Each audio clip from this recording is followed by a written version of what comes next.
안녕하세요. 저는 40대 주부로 7살 된 아이를 홀로 키우며 싱글맘으로 살아가고 있습니다. 주변에서는 제가 이혼 후 혼자 아이를 키우는 줄 아는 분들이 많지만 사실 저는 남편과 사별하고 아이를 2년 넘게 혼자 키웠어요. 아니, 이제 정확히 말하면 사별이라고 믿었다고 하는 게 맞겠네요. 이 이야기를 들으시면 정말 기막힐 수도 있어요.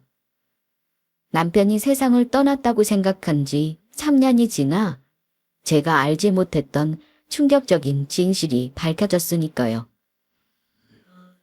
제 남편은 지금으로부터 2년 전 갑작스런 사고로 세상을 떠났습니다.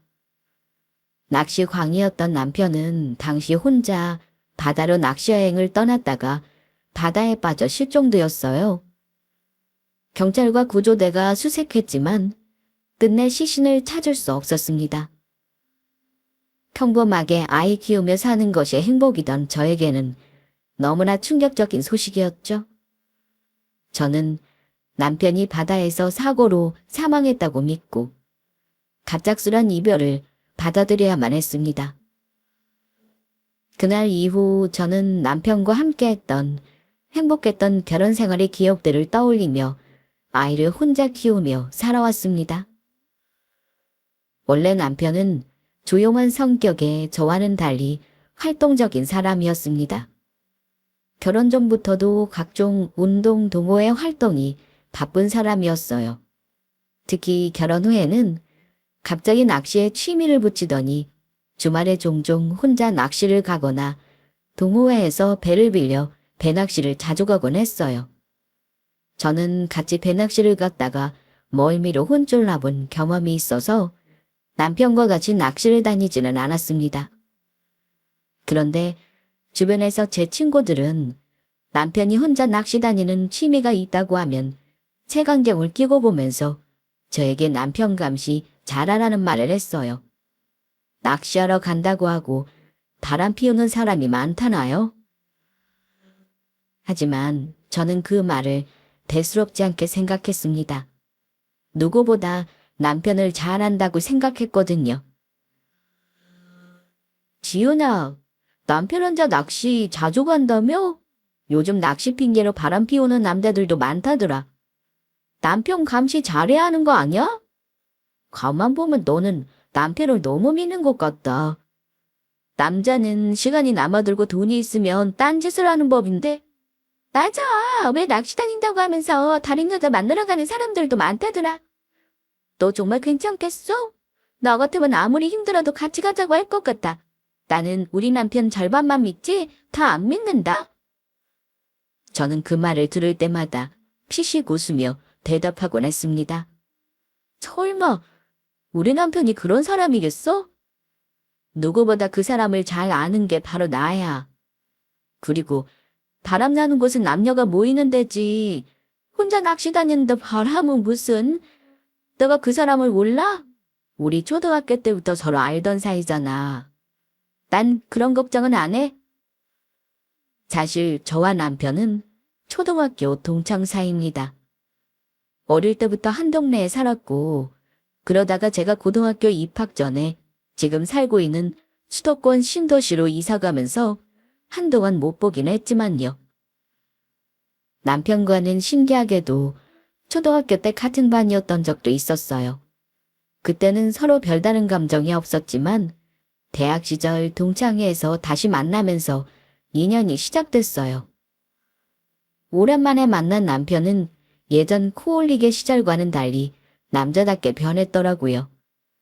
남편 기억에 저도 예전 모습과는 달리 많이 성숙해 보였는지 저에게 관심을 보였어요. 사실 저도 그때 남편에게 동창이지만 남자라 보이며 새로운 감정을 느끼기 시작했죠. 그 동창회에서 서로 눈이 맞았고 우리는 순식간에 사랑에 빠져 연애를 시작했습니다. 그때는 나이가 어렸지만 결혼은 너무 소꿉장난처럼 생각한 우리는 결혼이 뭐가 그리 급했는지 빠르게 진행했습니다. 저는 남편이 제 평생의 짝이라고 믿었고 남편도 제 마음과 같을 것이라고 생각했죠. 아마 어린 시절의 친밀함이 우리를 더 가깝게 만든 것 같아요. 연애를 시작한 지 1년도 되지 않아 저희는 혼전 임신을 하게 되었고, 친정 부모님 반대가 있었지만 사랑 하나만 믿고 결혼을 결심했습니다. 부모님이 걱정하셨지만 다행히 남편은 결혼 후에도 성실하고 가정적인 모습이었고, 자기 사생활을 터치하거나 가끔 낚시를 다니는 걸 제외하면 딱히 의심할 만한 행동은 없었습니다. 그래서 친구들의 농담도 그저 우스갯소리로 넘겼죠. 저는 누구보다 남편을 잘 알고 있다고 믿었으니까요. 남편이 사고가 난 건 2년 전 초여름쯤으로 기억합니다. 그때는 유독 남편이 바닷가로 혼자 낚시 여행을 자주 떠났습니다. 남편은 늘 바다를 좋아했어요. 일이 힘들 때면 잠시 바다를 보며 마음을 정리하곤 했으니까요. 그래서 저도 굳이 취미로 낚시하는 일을 말리지는 않았습니다. 그런데 그날 이후 남편은 돌아오지 않았습니다. 경찰로부터 연락이 온 날, 저는 아직도 그때의 통화를 잊을 수 없어요. 그날 아침만 해도 금방 다녀오겠다며 떠난 남편이 밤이 늦도록 돌아오지 않더라고요. 전화를 해도 연락 두절이었고요. 자정이 가까워오는데도 연락이 되지 않았지만 오겠거니 생각하고 아이를 재우고 기다렸습니다. 그런데 갑자기 전화벨이 울리더라고요. 왠지 그 시간에 울리는 전화에 가슴이 철렁 내려앉았습니다. 그런데 전화기 너머로 낯선 남자의 목소리가 들리는 겁니다. 다름 아닌 경찰이었습니다. 혹시 이성민 씨 가족분 되시나요? 죄송하지만 부분께서 사고를 당한 것 같아서요. 급하게 연락드렸습니다. 지금 바로 와주셔야 할 것 같습니다만. 네, 뭐라고요? 사고라니요? 그럴 리가요? 오늘 우리 남편이 낚시한다고 나가는데 갑자기 사고라니요? 저는 갑작스런 남편의 소식에 떨리는 목소리로 물었습니다. 그런데 경찰이 끔찍한 소리를 하는 겁니다. 오늘 남편 되시는 분께서 낚시 가셨죠? 낚싯배에서 바다로 빠지셨다는 신고를 선주에게 받았어요. 굳이 부모는 배에 놔두신 것 같은데 일부러 뛰어든 걸 안 것 같습니다. 구명조끼는 착용했다고 하는데요. 워낙 해안에서 먼 바다였고 조류가 세서 멀리 떠밀렸는지 지금까지 해경이 수색 중이긴 합니다만 아직까지 못 찾은 상태입니다. 남편이 바다에 빠져 아직도 발견되지 않았다는 믿기 어려운 말이었죠. 저는 온몸이 얼어붙는 느낌이었어요. 그날 급히 친정에 연락해 아이를 봐달라고 하고 현장으로 달려갔지만 끝내 그날 밤새도록 계속된 수색에도 남편의 시신은 발견되지 않았습니다. 남편의 사고 소식을 듣고 그날부터 저는 피말리는 시간을 보냈습니다. 바다에서 실종된 남편의 시신을 찾기 위해 수색이 계속되는 동안 저는 매일 해안가를 떠돌았습니다. 아무리 애타게 기다려도 어쩐 일인지 남편의 흔적은 시루레기 하나 찾을 수 없었어요. 저는 하루아침에 남편을 잃었다는 충격과 슬픔 속에서 하루하루를 버텨내야만 했습니다. 그동안 저희 친정 부모님은 저와 아이를 보며 속이 타들어가는 심정이었을 겁니다. 평소 강인했던 부모님도 저를 볼 때마다 눈물을 삼키고 나셨습니다. 지연아, 이제 그만 마음을 정리하자. 너 할 만큼 했어. 아무래도 이 서방이 못 돌아올 길을 건넌 것 같구나. 기다려도 돌아오지 않을 사람이야. 네 몸도 상할까 걱정돼서 못 보겠어. 우리 준이도 생각을 해야지, 어? 엄마, 아직 그 시신도 못 찾았잖아요. 시신이라도 봐야 제가 마음을 정리할 수 있을 것 같아요. 조금만 더 찾고 싶어요, 엄마. 그렇게 저와 부모님은 매일 바닷가를 오가며 신락 같은 희망을 놓지 않았습니다. 아버지는 말없이 제가 울다 쓰러지면 부축해 주셨고, 어머니는 늘 손수건을 쥔 채 제 옆을 지켰습니다. 저희 부모님은 남편 얼굴을 꼭 닮은 손주의 얼굴을 보며 참았던 눈물을 흘리기도 했습니다. 지훈아, 힘내야 한다. 너와 아이는 앞으로도 살아가야 하잖니. 보낼 사람은 보내주자꾸나. 어찌됐건 살 사람은 살아야 하지 않겠니? 엄마가 가슴이 찢어진다. 그러니까 엄마가 왜 그리 빨리 결혼하느냐고 말렸잖아. 책임질 가족들 놔두고 혼자 배낚시나 다니다가 이렇게 사고나 나서 간 놈을 뭐가 예쁘다고 이렇게 슬퍼하는 거야? 이제 그만 놔주자, 지훈아. 엄마는 남편 때문에 하루하루 상해가는 제가 걱정이 되었는지 이제 그만 남편을 보내주자고 하시더군요. 아이를 생각하면 마음이 무너져 내렸지만 저는 그때까지만 해도 남편의 사고 난 것이 믿기지 않았습니다.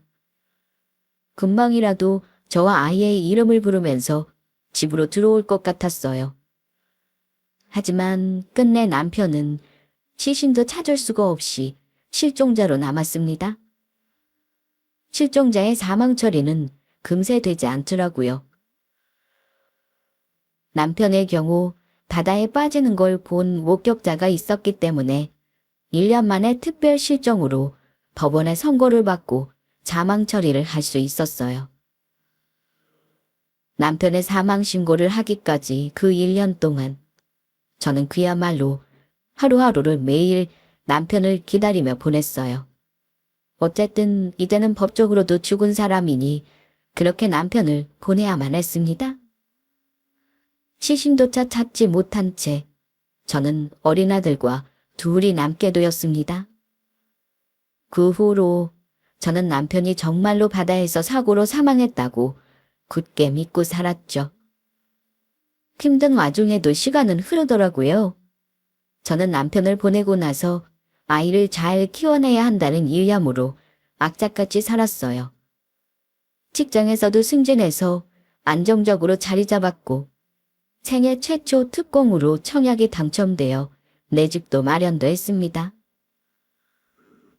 홀로 남자아이를 키운다는 게 쉽지만은 않았지만 친정부모님 도움 속에서 아이를 키우며 조금씩 일상을 되찾아가고 있었습니다.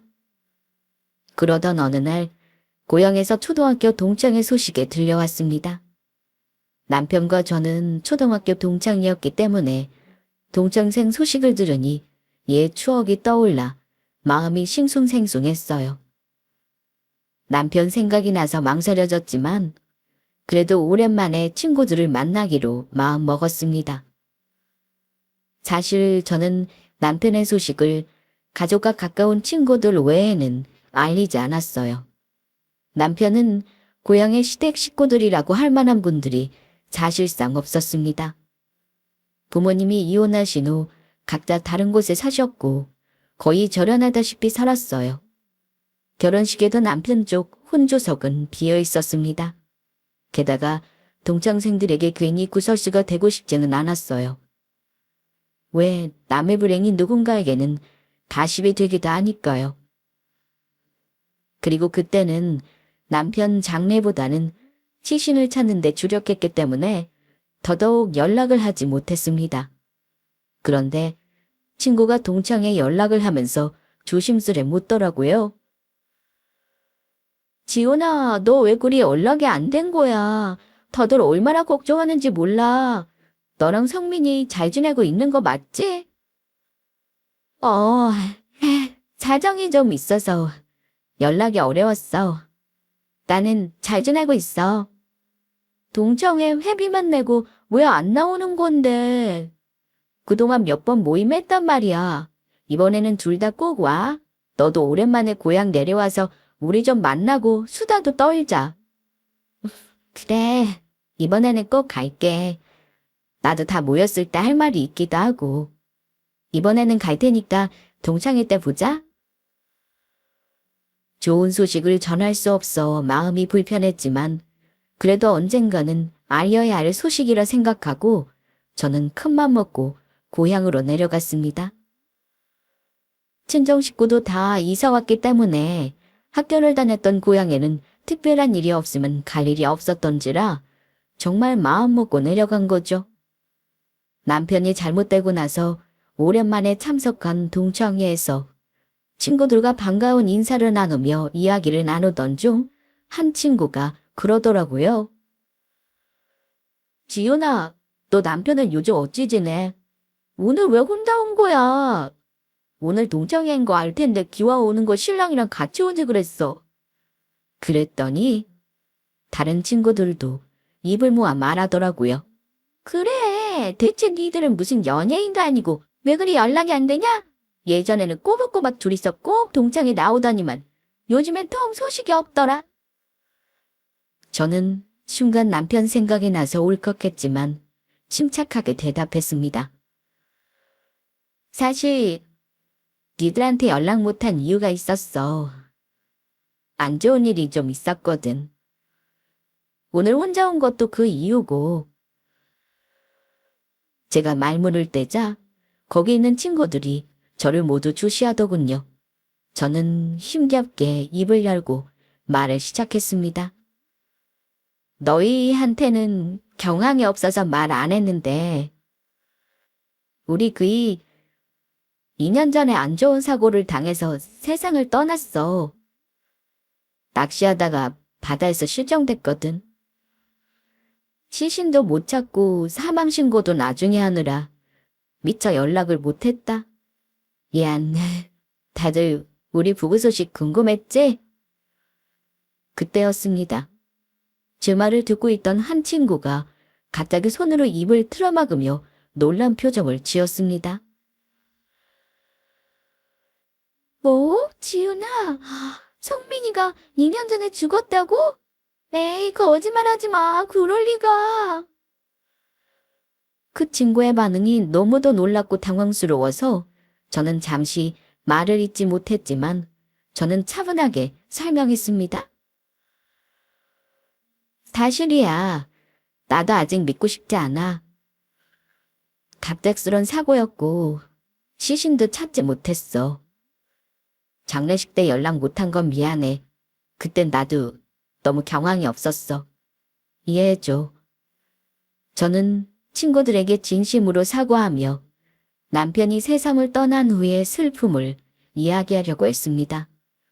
그런데 그 순간 제 말을 듣고 친구의 표정이 더욱 이상하게 변했습니다. 친구는 남편이 죽었다는 소식에 놀란 게 아니었습니다. 오히려 믿을 수 없다는 표정이었죠. 저기, 지연아. 그게 아니라 성민이가 정말 2년 전에 죽은 게 맞아? 확실해? 아니, 아닐 텐데. 내 눈이 잘못된 거겠지? 저는 순간 귀를 의심했습니다. 친구가 무슨 말을 하는 건지 이해할 수 없었죠. 남편이 죽었다는 사실을 믿지 못하는 것처럼 보였으니까요. 무슨 소리야. 내가 직접 경찰과 구조대에게 들은 사실이야. 바다에 빠져 실종됐고 1년 동안이나 찾았지만 시신도 찾지 못했어. 죽은 게 아니면 지금 그 사람이 어디서 누구로 살고 있겠어? 근데 너는 대체 왜 우리 남편이 죽었다는 걸 못 믿는 거야?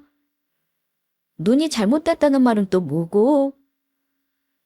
제가 되묻자 친구는 머리를 극적이며 헷갈린 듯한 표정을 지었습니다. 그리고는 마치 혼잣말을 하듯 조심스럽게 말을 이었습니다. 그게 말이야, 지훈아. 나 불과 얼마 전에 성민이를 봤거든. 그래서 오늘 너랑 같이 오는지가 되게 궁금하기도 했었어. 내가 본 건 정말 성민이가 맞아. 우리 동네에서 한 시간 거리 마을 읍내에서 분명히 봤다니까? 사실은 내가 봤을 때 성민이가 혼자가 아니더라고. 그래서 아는 척을 해야 하나 말아야 하나 되게 고민했었단 말이야. 성민이가 분명히 다른 여자와 함께 있었어. 처음엔 잘못 본 줄 알았는데 가까이서 보니까 확실히 네 남편이었다니까? 근데 오늘 죽었다는 말을 들으니까 내가 너무 놀라서 그래. 그럼 내가 본 건 대체 누구란 말이야? 다들 친구 얘기를 듣고 각자 생각을 얘기하는지 동창회 자리는 어수선해졌습니다. 저는 친구의 말을 듣고 머릿속이 새하얗게 변했습니다. 심장이 빠르게 뛰며 손이 떨렸어요. 믿기 어려운 상황이었죠.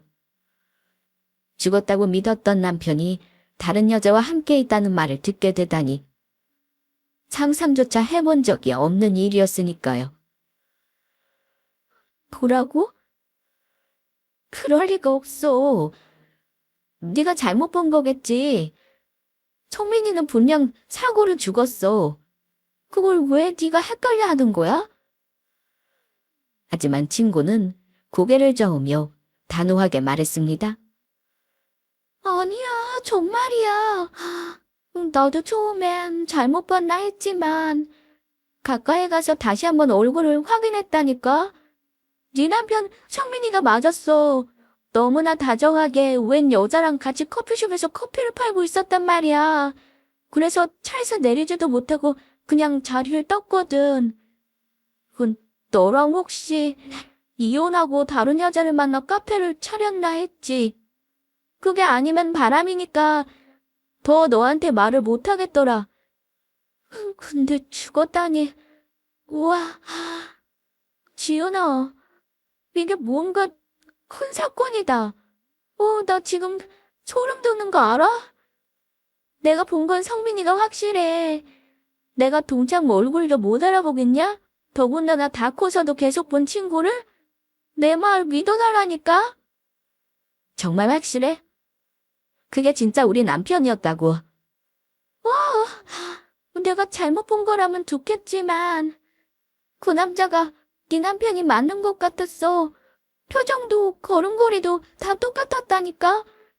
성민이 운동 많이 해서 걸음걸이 특이하잖아. 저 녀석이 여기 왜 여자랑 있나서 놀러가지고 계속 쳐다봤다니까. 물론 차 안이라서 성민이는 나를 못 봤을 테지만. 친구는 다시 한번 자기가 본 사람이 내 남편이 맞다고 확신했습니다. 저는 더 이상 말을 잇지 못했습니다. 믿을 수 없는 말을 들은 충격에 몸이 굳어버렸습니다. 저는 친구의 말을 듣는 순간 머리가 하얘지고 손이 떨리기 시작했습니다. 믿기 어려운 소리였지만 동시에 제 마음속 깊은 곳에서 묘한 의심이 피어올랐습니다. 저는 친구에게 다급하게 물었습니다. 네가 그 사람 봤다는 그 장소 정확히 어디야? 지금 당장 알려줘. 친구는 걱정스런 표정으로 저를 바라보며 천천히 그 마을의 위치를 설명해 주었습니다. 지은아, 부디 내가 상상하는 이상한 일은 아니었으면 좋겠다. 혹시 같이 가줄 친구가 필요하면 말해. 내가 같이 가줄게. 저는 친구가 같이 가주겠다고 했지만 그러기는 싫었습니다. 일단 동창회 자리가 끝나고 돌아온 저는 친구가 남편을 봤다는 그 마을 카페로 가봐야겠다는 생각밖에 들지 않았어요. 혹시나 하는 불안감이 머릿속을 채운 탓에 며칠 동안 마음이 얼마나 지옥이었는지 모릅니다. 남편이 살아있다니. 게다가 다른 여자와 함께 있다니. 도저히 친구의 말이 믿기지 않았습니다. 하지만 마음 한편에는 친구의 말을 확인해보고 싶은 생각이 들었습니다. 확인할 방법은 하나뿐이었습니다. 바로 친구가 말한 그 마을로 찾아가 보는 것이었죠. 며칠 뒤 저는 친구가 말해준 그 마을로 직접 찾아가기로 했습니다. 거짓말처럼 믿기 어려운 일이었지만 남편이 살아있다는 말을 듣고도 그냥 넘길 수는 없었습니다. 아이를 친정집에 맡기고 차를 몰고 3시간 남짓 달려 친구가 말한 마을 읍내 카페에 도착했습니다. 저도 어릴 때 친구들과 몇 번 와본 적이 있는 곳이라 낯설지는 않더군요. 저는 어렵지 않게 친구가 말한 장소를 찾았습니다. 저는 차에서 내려 주변을 살피기 시작했어요. 친구가 말한 장소는 한적한 읍내의 작은 카페였습니다. 가게 외관은 허름했고 주변에 사람이 거의 없어서 과연 장사가 될까 싶은 것이었죠. 저는 긴장된 마음으로 길 건너 카페를 바라보았습니다. 그 순간 창문 너머로 누군가의 실루엣이 보였습니다. 제 심장은 빠르게 뛰었고 손은 떨리기 시작했습니다. 순간 그 남자가 돌아서더군요. 저는 그 얼굴을 보는 순간 온몸이 얼어붙었어요. 그 사람은 분명 나와 결혼하고 아이를 낳고 살던 내 남편이었습니다. 마치 귀신을 본 듯 충격적이었죠. 눈앞에 펼쳐진 광경이 간실로 느껴지지 않았습니다. 저는 멍한 표정으로 카페로 향했습니다. 그리고는 모에 홀린 것처럼 가게 문을 열고 들어섰습니다. 벨소리가 울리자마자 남편이 고개를 들었습니다. 그리고 가게에 들어선 저와 남편은 눈이 마주쳤습니다. 남편의 얼굴은 하얗게 질려 있었습니다. 그만큼 남편도 저를 보고 놀랐다는 것이었죠. 당신, 우리 준이 아빠 맞지? 성민 씨 맞잖아. 죽었다는 사람이 왜 여기서 이러고 있는 거야? 도대체 이게 어찌 된 일이냐고. 남편은 제 목소리에 깜짝 놀라더니 손에 들고 있던 커피잔을 떨어뜨릴 뻔했습니다. 남편의 손은 떨리고 있었고 말문을 열지 못한 채 저를 바라보았습니다. 시온아, 너 여긴 어떻게 알고 온 거야? 여기까지 어떻게 왔냐고? 그런 건 중요하지 않아. 당신이 여기 있는 게 더 놀라워. 당신 2년 전에 죽었잖아. 내가 그 소식을 듣고 얼마나 힘들었는지 알아? 그런데 지금 이게 뭐야? 당신 뭐야? 어떻게 살아있는 거야? 제 눈에서는 참을 새도 없이 눈물이 쏟아졌습니다. 분노와 슬픔, 혼란스러움이 뒤섞여 감정이 주체가 안 되더라고요. 남편은 아무 말도 하지 못한 채 입을 꾹 다물고 있었습니다. 그때 고성을 들었는지 카페 안쪽에서 놀란 표정을 한 여자가 나왔습니다. 젊고 예쁜 여자더라고요. 여자가 나왔을 때 저는 여자의 얼굴을 제대로 마주하게 되었습니다. 젊고 아름다운 여자는 제게 경계심 가득한 눈빛을 보냈습니다. 저는 이 상황이 너무도 비참하고 스스로가 한없이 초라하게 느껴졌습니다. 그 여자는 남편에게 다가와 팔을 붙잡고 걱정스럽게 물었습니다. 오빠, 뭐야? 저 여자 대체 뭔데 우리 가게 와서 미친년처럼 굴어? 당장 내쫓아! 여자의 질문에 저는 기가 막힌 표정이 되었습니다. 저를 보던 남편은 당황한 표정으로 고개를 돌렸습니다. 그리고는 한숨을 깊게 내쉬며 저를 똑바로 바라보았습니다.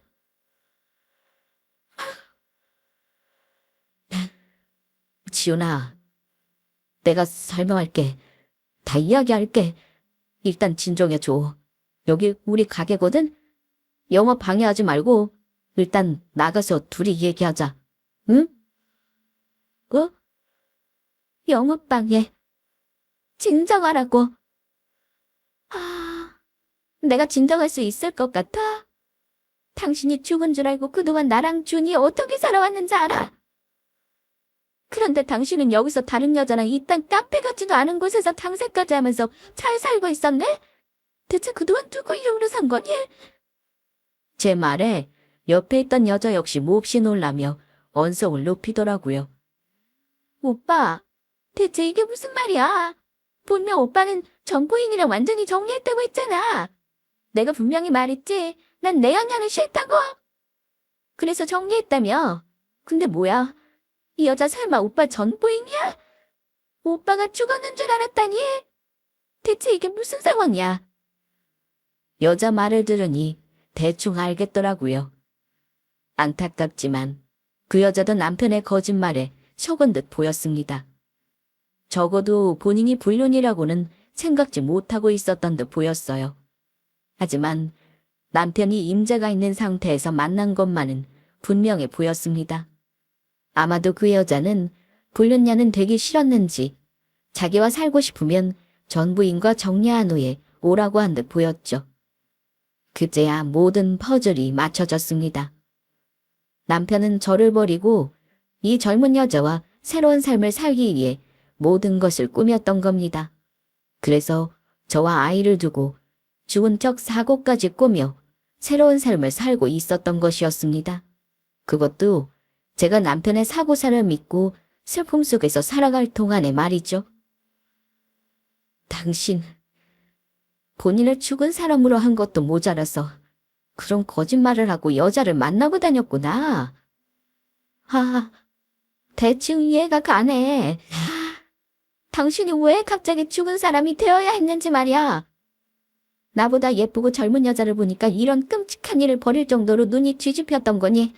모든 걸 다 포기하고 이런 곳에서 살 정도로? 저는 눈이 뒤집혀 소리를 마구 질렀습니다. 남편은 정작 당황해서 아무 말 못하는데 제 말을 듣고 옆에 있던 여자도 난리더군요. 뭐라고요? 난 이미 이 사람이 부인이랑 정리했다고 알고 있었어요. 그럼 그쪽 말이 맞다면 이 남자가 지금 그쪽도 속이고 나도 속은 거네요? 저는 여자의 말에 실소를 금할 수 없었습니다. 뭐, 너도 속은 거라고. 웃기지 마. 어딜 회피하려고 들어. 어쨌든 너도 이 남자가 유부남이라는 건 알고 만난 거잖아. 그 사실만으로 넌 이미 불륜녀야. 알겠니? 헤어진 줄 알았다고. 이 사람 나한테 아무런 말도 없이 그냥 죽은 척 했던 거야. 알겠니? 그제야 남편은 입을 열었습니다. 미안해. 이 모든 게 내 잘못이야. 다 설명할게. 제발 진정해. 당신이 여기까지 올 줄은 몰랐어. 준이한테는 정말로 미안하게 생각하고 있어. 하지만 나도 사정이 있었어. 나도 모든 걸 설명할 시간이 필요했다고. 시간? 당신은 나한테 시간을 주지 않았잖아. 갑자기 죽었다고 거짓말하고 사라진 당신이 무슨 자격으로 그딴 소리를 하는 건데. 당신한테는 새로운 삶이 필요했겠지만 나는 그동안 우리 준이랑 어떻게 살았을 것 같아? 힘들었을 줄 알아. 나라고 마음이 편치 않았다고. 어찌됐든 모든 게 내 잘못이야. 준이 엄마, 당신한테는 정말 미안해. 하지만 그때는 이 방법밖에 없다고 생각했어. 이 방법밖에 없었다고. 그래서 사고를 위장하고 나와 아이를 버렸어? 그게 당신이 생각한 최선의 방법이야? 저는 더 이상 참을 수 없어 울부짖으며 남편을 밀쳤습니다. 너무나 분노가 치밀어 올랐지만 한편으로는 그가 이런 결정을 한 이유가 궁금했습니다. 왜? 도대체 왜 그랬어? 내가 그렇게 믿고 사랑했던 당신이 왜 죽었다고 하면서까지 나를 속인 거야? 남편은 깊은 한숨을 내쉬며 고개를 떨구었습니다. 남편의 목소리는 떨리고 있었습니다. 하지만 그 모습이 저에게 미안해서라고는 느껴지지 않았습니다. 자기가 저지른 일을 어찌 수습할지 걱정되는 얼굴로 보였거든요. 제가 어찌 나올지 아마 무서웠겠죠. 보통 사고를 친 게 아니니까요. 자기를 죽은 사람으로 만든 일이 보통이 아니잖아요. 남편은 제 울부짖은 물음에 변명하듯 말했습니다. 솔직히 말할게. 나는 더 이상 답답해서 결혼 생활을 견딜 수 없었어. 회사 생활도 지치고 너랑 준이도 점점 부담이 됐어. 그래서 도망치고 싶었어. 그래서 낚시도 다니고 운동에 열중했던 거고 책임지기보다는 그냥 떠나고 싶었어. 그러다가 이 여자를 만난 거야. 이 여자라면 내가 자유로울 수 있을 것 같았어. 그래서 다 포기하기로 한 거야. 저는 남편 말에 코웃음을 쳤습니다. 본인이 못된 짓을 마치 어쩔 수 없는 선택이었던 것처럼 포장하고 있는 모습에 넌덜머리가 났습니다. 그래서 죽었다고 거짓말하고 나랑 아이를 버린 거야? 그게 이유야. 당신이 선택한 건 결국 이기적인 도망이었어. 그리고 이건 범죄라고. 알아? 저는 남편 말을 들으면서도 이런 식으로 저와 모든 사람을 속였다는 사실이 믿기지 않았습니다. 남편이 버리고 도망친 것은 저뿐만 아니라 5살 된 아들까지 포함되어 있었습니다. 어떻게 그토록 이기적인 선택을 할 수 있었는지 이해할 수 없었습니다. 내가 당신을 얼마나 믿었는데 나랑 아이는 어떻게 하라고 이런 엄청난 거짓말을 한 거니? 그래서 당신은 맘 편히 죽음을 위장하고 새 여자랑 새로운 삶을 시작한 거야? 나랑 준이는 뭐가 되는 건데? 남편은 할 말이 없는지 계속되는 저의 질타에 입을 다물고 고개를 숙인 채 아무 말도 하지 않았습니다. 그러자 옆에 있던 여자는 안절부절 못하며 남편에게 이런 말을 하는 겁니다. 오빠, 나한테 말했잖아. 이미 서로 사랑하지 않는다고. 더 이상 행복하지 않다고 했잖아. 그래서 이혼하고 여기서 새 출발하고 싶다고 했던 거 아니야? 뭐, 저 인간이 그런 말을 했다고. 저는 남편을 향해 눈을 부릅뜨며 소리쳤습니다. 당신 저 여자한테 저런 말까지 했어. 우리가 서로 사랑하지 않는다고. 당신이 떠나는 내가 어떻게 살았는지 당신은 전혀 모르겠지. 나는 당신이 죽은 줄 알고 매일 울며 겨우겨우 아이를 키우며 살았어.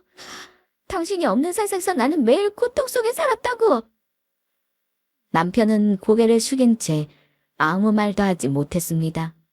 저는 더 이상 참을 수 없어 눈물을 닦고 단호하게 말했습니다.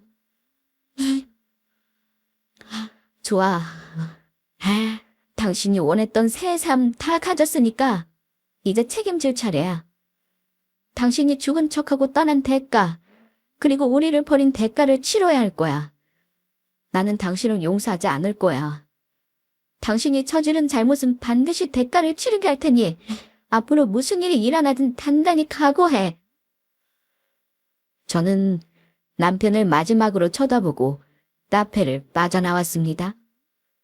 문을 나서며 남편과 젊은 여자는 저를 붙잡으러 뛰쳐나오기까지 했지만 두 사람을 뿌리친 저는 뒤도 돌아보지 않았습니다. 그날 남편이 살아있다는 엄청난 사실을 두 눈으로 직접 확인하고 온 후 큰 충격에 휩싸여 돌아왔습니다. 모든 진실을 마주했지만 이제 더 이상 남편에게 미련도 슬픔도 남지 않더라고요. 그리고 이 모든 일에 대한 결단을 내리기로 결심했어요.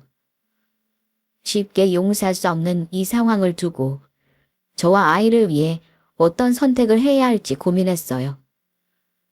저는 그날 밤 한숨도 자지 못했습니다. 배신감에 치를 떨며 무언가 반드시 행동을 취해야겠다는 생각뿐이었죠. 아이를 생각하면 그냥 넘어갈 수 없었습니다. 남편은 저와 아이를 완전히 버리고 새로운 삶을 살기 위해 죽음을 위장한 것이니까요. 저는 변호사를 찾아갔고 남편의 위장 사고와 혹시나 있을지 모를 보험 사기를 밝히기 위해 다방면으로 알아보기 시작했습니다. 한편 며칠 뒤부터 남편은 끊임없이 연락을 해오기 시작했습니다. 아마도 제가 그 젊은 여자를 발견한 이후로 무슨 일을 저지를까 두려웠던 것 같습니다.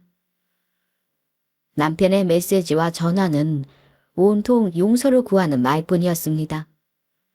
지훈아, 제발 이번 한 번만 나를 용서해줘. 내가 잘못했어. 나도 무섭고 두려워. 다시 돌아가면 안 될까? 우리가 다시 시작할 수 없을까? 제발 지훈아, 경찰에 신고하지 말아줘. 내가 다 설명할게. 내가 잘못했어. 그냥 도망치고 싶었을 뿐이야. 괜찮다면 여기 모두 정리하고 너랑 준이한테 다시 돌아가고 싶어. 저는 그 말들을 들으면서도 더 이상 분노가 아닌 섬뜩함을 느꼈습니다. 남편의 목소리에는 진심이 담겨 있는 것 같지도 않았고 오히려 자신이 저지른 일에 대한 두려움만 가득했습니다. 이상하게도 남편의 간절한 사과가 전혀 진심으로 느껴지지 않았습니다. 며칠 뒤 저는 더 이상 이 상황을 그냥 두고 볼 수 없다는 생각에 경찰서를 찾았습니다. 그리고 그간의 일을 설명하며 수사를 의뢰했어요. 남편은 줄기차게 제게 직접 용서를 구해왔지만 저는 이제 법적으로 대가를 치르게 할 작정이었습니다. 며칠 후 경찰에서 방문을 요청했고 저는 더 충격적인 사실을 듣게 되었습니다. 남편분의 신분을 조사해 본 결과 현재 다른 이름으로 위장해 살고 있는 것으로 확인되었습니다. 말하자면 이 신분 세탁을 한 거죠. 본명을 숨기고 가짜 신분으로 살아가고 있네요. 이건 명백한 범죄 행위입니다. 아마 실종된 걸로 꾸민 것도 신고 단계부터 짜고 쳤을 가능성이 높아요. 수사를 해봐야겠지만 일단 남편이라는 사람이 도주 우려가 있으니 영장 신청해서 구속해 수사를 해봐야 할 것 같네요. 뭐라고요? 신분을 위장했다고요? 그럼 제가 남편을 찾아내기 어려웠던 이유가 그 때문이었군요? 정말 대단한 사람이네요. 저는 점점 남편이 무섭게 느껴졌습니다. 그가 저를 버린 것도 모자라 새로운 신분으로 살아가며 저를 속인 남편 행동이 단순한 배신이 아니라 범죄라는 사실을 알고 나니 더 그랬어요. 저는 법적으로 그 인간에게 대가를 치르게 하고 싶었어요. 변호사 상담을 하니 변호사는 제게 법적 대응 방안을 설명해 주었습니다. 이 사건은 단순한 민사소송이 아니라 범죄 행위로 경찰에 신고해야 하는 사안인 건 아시죠? 보험 사기, 신분 위장 등 법적 처벌을 받을 가능성이 큽니다. 신고와 함께 민사소송을 진행하면 남편에게 강력한 법적 책임을 물을 수 있습니다. 어떻게 저를 선임해서 추진하시겠습니까? 저도 이런 사건은 거의 처음 봐서요. 추임료가 문제가 아니라 이 건은 제가 꼭 도와드리고 싶네요. 돈이 얼마가 들더라도 해야죠, 변호사님. 그 사람 꼭 대가 치르게 해주세요. 저는 변호사의 조언을 따르기로 결심했습니다. 며칠 뒤 저는 남편과 젊은 여자가 살고 있는 집 앞에서 두 사람을 기다리고 있었습니다. 차 안에서 두 사람이 산다는 집을 바라보며 아마도 이번이 마지막 대면이 될 거라는 생각이 들었습니다. 경찰에 신고한 상황이었기 때문에 곧 경찰이 도착할 예정이었습니다. 잠시 후 초인종을 누르자 남편과 젊은 여자가 집 밖으로 나왔습니다. 두 사람은 갑자기 찾아온 제 모습을 보고 놀란 표정을 짓더군요. 남편은 당황하며 저에게 다가왔고 젊은 여자는 뒤에 숨어 저를 빼꼼히 쳐다보고 있었습니다. 지훈아, 여기까지 왜 왔어? 경찰에 신고한 거 아니지? 제발 우리가 다시 얘기할 수 있게 시간을 줘. 저는 남편의 말을 무시하고 차갑게 대답했습니다. 시간? 내가 당신한테 얼마나 많은 시간을 줬는지 생각해봐. 이제는 당신이 내게 대가를 치를 시간이지. 당신이 한 짓은 범죄야. 그 대가를 반드시 치르게 할 거야. 그리고 너도 가만히 넘어가지 못해. 유부남 만난 거 내가 소송 걸어서 위자료 청구할 건데 어떻게 돈은 좀 있니? 오빠, 이게 무슨 말이야? 경찰에 신고했다는 거야. 소송은 또 뭐고? 오빠, 우리 이제 어떡해? 남편은 겁에 질려 눈을 휘둥그레 뜨고는 제게 애원하기 시작했습니다. 시훈아, 제발 그만해. 내가 잘못했다는 거 알아. 다 포기할 테니까 경찰에 신고하는 건 그만둬줘. 준이를 위해서라도. 나 그래도 준이 아빠잖아. 우리끼리 얘기하자. 당신이 바라는 대로 해줄게. 저는 남편놈의 말을 끊고 단호하게 말했습니다. 준이를 위해서? 당신이 그 말을 할 자격이 있다고 생각해? 당신은 우리를 버리고 죽은 척하면서 새로운 인생을 살았어. 이제 와서 준이를 운운하지 마. 나는 더 이상 당신에게 바보같이 속지 않아. 남편은 땀을 흘리며 고개를 푹 숙였습니다. 그때 멀리서 경찰차가 다가오는 소리가 들렸습니다. 남편은 갑자기 무릎을 꿇고 제 발 앞에 앉아 울부짖었습니다. 저기 지훈아, 설마 정말 경찰 부른 거야? 그러지 말고 한 번만 용서해줘. 내 인생 망치지 말아줘. 내가 이렇게 빌게. 나도 잘못한 거 알아. 하지만 아이를 위해서라도 그만하자. 부탁이야. 그 순간 경찰차가 집 앞에 도착했고 경찰들이 내리기 시작했습니다. 남편은 제발 그만하라고 애원하며 저를 붙잡았습니다. 저는 차갑게 남편의 손을 뿌리쳤습니다. 그리고 마지막 말을 남겼습니다. 이건 모두 당신이 한 잘못된 선택의 결과야. 이제 모든 걸 받아들이고 합당한 대가를 치러야 할 거야. 경찰은 남편에게 다가가 수갑을 채우기 시작했습니다. 이성민 씨, 본인이 이성민 맞죠? 당신은 보험 사기와 사고 위장 혐의로 체포됩니다. 변호사를 선임할 권리가 있으며 당신의 발언은 법정에서 불리하게 작용할 수 있습니다. 남편은 순순히 체포에 응하며 두 손이 뒤로 묶인 채 고개를 떨구고 있었습니다. 장관녀는 충격에 휩싸여 한 발짝도 움직이지 못한 채 서 있더군요. 그리고는 남편을 붙잡는 게 아니라 제 팔을 잡고 이러더군요. 저기, 상관녀 소송인지 뭔지는 좀 봐주시면 안 돼요? 나도 이 사람한테 어머니 말하면 속았잖아요. 나는 이혼하고 온 줄 알았다고요. 나도 피해자라고요. 그 말을 들은 남편은 갑자기 상간녀를 무섭게 쏘아보았습니다. 남편 표정에는 분노와 배신감이 가득 차 있었죠. 너 지금 그걸 나한테 할 소리야? 내가 누구 때문에 죽은 척까지 하고 다른 사람 신분 위장에 살면서 여기까지 왔는데 이쉬워서 나를 버리겠다고? 상간녀는 남편의 반응에 더욱 당황하며 고개를 저었습니다. 아니, 그게 아니라. 하지만 나는 오빠가 죽은 척까지 했다는 상황은 전혀 몰랐어. 정부인이랑 이혼하고 새 출발하자는 줄 알았지. 이렇게 될 줄 알았다면 시작도 안 했어. 저는 두 사람의 싸움을 바라보며 기가 막혀 웃음이 나왔습니다. 이런 알량한 사랑을 믿고 남편은 저를 버리고 죽은 척까지 했으니 그 우스꽝스런 모습에 한동안 말을 잇지 못했습니다. 정말 웃긴다. 너네들은 그렇게 대단한 사랑이라도 한 줄 알았는데 결국 서로에게 책임을 떠넘기며 이렇게 끝나는구나. 한 명은 죽은 척 신분을 위장해 새로운 삶을 살고 다른 한 명은 속았다며 책임을 회피하려고 하고. 참 둘 다 대단한 인생이야. 그때 경찰이 남편을 끌고 경찰차로 데려갔습니다. 남편은 저를 바라보며 마지막으로 눈물을 글썽거리더군요. 하지만 전혀 마음에 와닿지 않았습니다. 경찰차에 실려가는 남편을 마지막으로 바라보며 저는 눈물이 차오르는 것을 느꼈습니다. 하지만 그 눈물은 더 이상 슬픔의 눈물이 아니었어요. 모든 고통과 배신, 남편에 대한 분노를 내려놓는 눈물이었죠.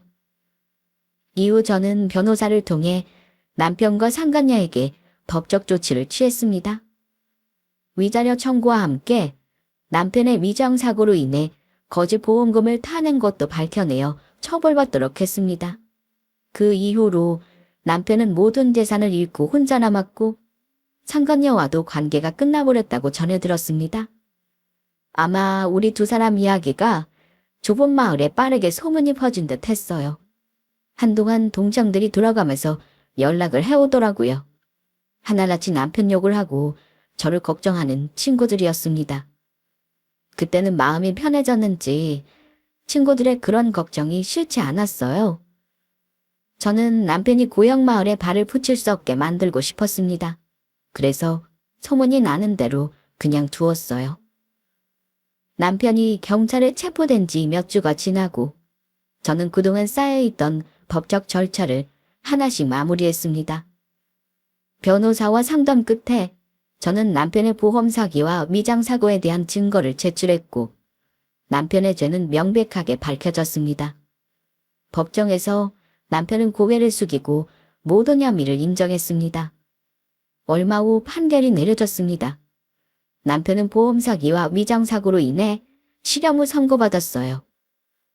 그동안 제게 용서를 구하며 다시 함께할 수 있을 거라고 말하던 남편은 이제 모든 것을 잃고 감옥에 갇히게 되었습니다.